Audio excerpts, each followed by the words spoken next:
example, when we talk about brand, the consumer brand, probably it will be very different. But if you are talking of, say, a corporation which is a B2B business, where you don't have any other channel to communicate with the stakeholder who are most importantly in business.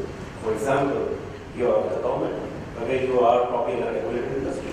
You don't have any other channels open. Then you rely on the PR partners much more. Or in a situation where you need to kind of talk to the financial partners. There's a huge difference. There is a huge difference. It also depends on the nature of the industry you are in. So if you are an FMCG brand, of course, you are employing the services of researchers and creative people who have created value for you because they are far more embedded into your brand, as Roger just said.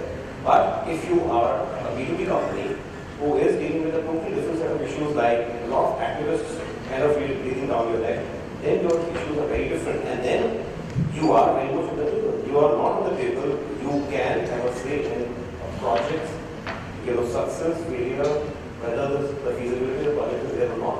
You can decide not to go to a particular region because you know that the environment is not conducive.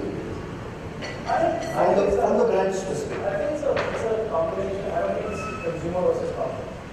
I think it's how involved the client is, to involve the guys. I think it's just evolution of a client. And with no disrespect to clients, but it is the evolution. If I go, I can tell you within clients, there's different levels. So in FMCG client, one vertical will call us at a strategy phase of when they are thinking of developing a product for the niche market and launching it in 1 year's time. And to a different vertical with the same client, I'm talking to consumer, who will call us saying they're going to launch a product. Okay? So there's a difference. It's in my view, evolution of client when we call you. And I think from that perspective, getting the client to understand where how they are doing business is very important. Yes, do I do agree with the B2B corporate perspective? It's slightly more different because there's more things get involved rather than just maybe one month or something from that. In more manufacturers on the FMCG brands, there's a lot of PR which gets done. Unfortunately, that the source of that is not necessarily PR agency. It is many times the creative guys. It is many times the client services. If you look at the Tarani campaign, for example, social low end, all of that, it's basically a PR campaign. It's not necessarily just an advertising campaign. So, except that the source was not a PR agency, why does it have to be PR agency? My question. It could be any talent sitting on any side of the table within the organization, outside the organization, who could be a source of that great campaign. The fundamental question is that kind of putting a question mark on the discipline role? It is PR. What is PR is important to understand. And I just wanted to add to what you were saying, and that's what I was referring to earlier. So today, the reality is that for FMCG clients, and there is a difference between B2B versus FMCG clients, PR for us is very critical. As I said, in the age of pay, don't and earn, it is very, very critical. However, who is delivering it to us right now is actually different. It's our digital agencies and our media agencies who are delivering it. So I'll just share an example with you. We've just launched a IMC for one of our brands. The celebration is a festive brand. It's going to be Diwali is the big thing for us. We've had a new ad which came out. And the ad actually features army jawans in it. Right? So we've just launched a huge IMC around. There are 3 buses from 3 different cities in the country who will be going to the border towns of the Indo-Tibet border and the Indo-China border with wishes for the army people. Now, is that a media campaign? Is that an on-ground campaign, or is it a PR campaign? For me, it's a combination of all 3. But who's driving it? It is our media agency who's driving it. Right? They are the ones who have got in touch with the army. They are the ones who have got all the permissions with the army. So the lines are blurring. And I was just going back to the point that Vishwa made earlier, which is about, if you do not have, if there is a talent scarcity or a value creation on the table from a certain kind of talent, then you will get left behind. Is there a is getting left behind because you have a media agency kind of company? I want to say something. and I say this primarily on behalf of the world I represent, which is the hospitality world. And once upon a time, marketing would involve everything, which is advertising, PR, creativity, everything, was considered to be a support function. Today, it is becoming one of the most important and mainstream disciplines within the hospitality world. We do not put a stone in a new hotel unless we've not hired a PR agency. That's how important communication consultants are to us. And I feel that this debate about client agency has to go. We are collaborative partners working towards one goal. It's not about who delivers the idea, it's about how well the idea is How many executed. people think so? Then it's a big round of applause.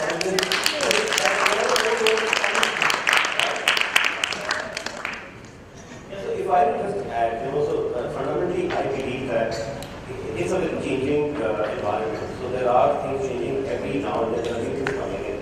And to most people, smart communication is about plugging in digital. Let's plug in digital and our communication becomes smart. I don't think so.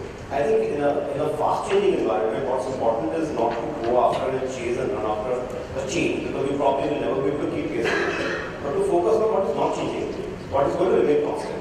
And what is going to remain constant is other basic facts. The basic facts that any company, corporation, product, or anything else which is not able to have a clear proposition that people understand, it's going to fail, it's not going to go forward. Therefore, communication is fundamental to the success of any product. It's a brand, or it's a corporation, or it's a political party, or whatever. Communication is fundamental to it. So you need to focus on communication from the word go, in the sense that it should be part of the basic, the brand sense that you really want to create. And for that, you need to work with insights. Insights cannot come just like that. Insights will require some deep thinking. And getting insights, and it's about getting that gut to be able to come up with insights. It's like a doctor who looks at a patient and says, yes, this is a disease. His diagnosis is better than 10 other doctors out of the market. Now, it comes with deep practice. It comes with some skill, which is something difficult to explain. And that's true for PR professionals, or creative professionals, or any other professionals as well. So it's all about working on your own self to be able to develop that instinct that every time you're deployed into a situation, you can come up with great insights that others are not able to get, and then develop campaigns which really do the job. And that requires, like I said, sustained support from the institution that you're part of. That requires investment. Therefore, it's important for clients to understand and value that and pay more, because that's not going on. Also, I see a lot of tendency, and that's unfortunate to hear, is that wrong person put in the wrong time. Because media relations is something very important, everybody is expected to if you don't do media, then probably you are not going to get selected. So, and corporations do the same mistake as well. Whenever a job request is put out to a recruiter from a client side, it's the same thing. Somebody who's worked in a corporate has previous experience. So you are repeating. You are, you're being static, you're not changing. You're not being dynamic at all. You are standardizing things. And similarly, in an agency, people say, okay, media relations, this, that, should have worked in an agency, should have handled FMCG client, because I have an FMCG client dealing with it. That's standardization. Now, standardization does not go along with trade trends. So, I should ask another question back to you, since you was in the HR debate, so I'll ask you the HR debate question. What are the steps the industry leaders are doing? Yes, so I think fundamental thing that we are trying to do is to destroy this premise that people who have worked in PR agency know, or who have to have similar kind of experience to be able to stay better. We are hiring from all sides. And that is something which is changing the market. Today you will find creative people sitting in PR agencies because it's relevant, because there is the lines are kind of blurring between different professions. But what's important is to be able to have the appetite to invest.